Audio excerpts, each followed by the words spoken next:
So let's do this last one. All right, we got graph the equation y is equal to x cubed by plotting points. Finding intercepts and check for symmetry first.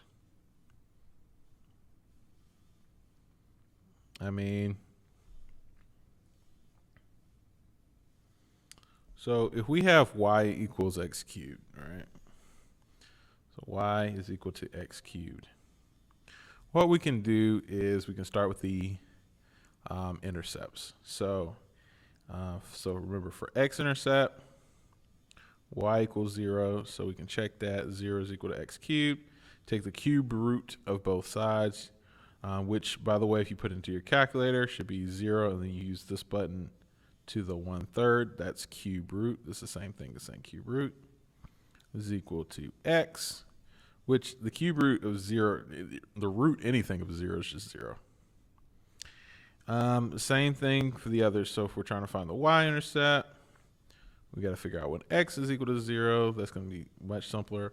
Y is equal to 0 cubed, which is just 0. So the only intercepts are at 0, 0. They're at the origin.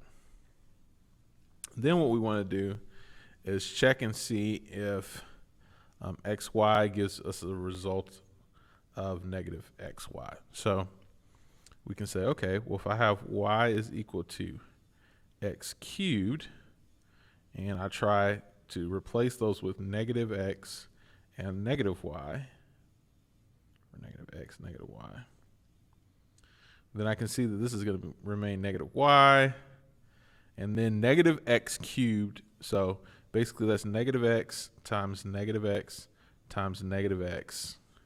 So it's going to be negative, and then there are going to be 3 x's, so negative x cubed. And if you divide by negative 1 or multiply by negative 1 on both sides, you're just left with x is equal to x cubed. So you see it is true here. It's true in terms of x, xy is the same thing as negative xy. So it is symmetrical about the origin. Okay. You can check for the other 2 symmetries if you want to, but we already found it. So let's check for the other 2 symmetries as well, because it could be both. I mean, it could be all 3.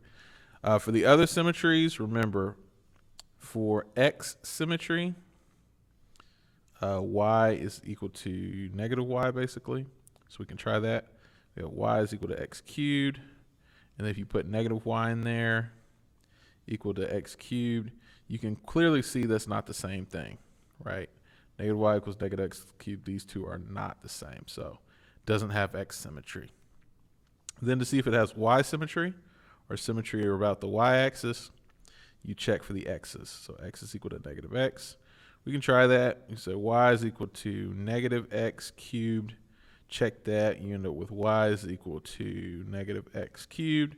Obviously, this is not the same as this, so that doesn't work. So no x symmetry, no y symmetry, just symmetry about the origin. Finally, we can plot some points. All right. So we can plot the origin because we know that's where our y-intercepts are. So our y-intercept and x-intercept are at the same place. It's just at the origin. Then what we can do is we can say, okay, look, I know I'm going to have some symmetry here about I'm going to have symmetry about the origin. Okay. So that means if I plug in 1, so let me go, y is equal to 1 cubed. So that means if I plug in 1, my y value is going to be 1 because 1 cubed is 1. So I can make a quick table if I want to, xy table.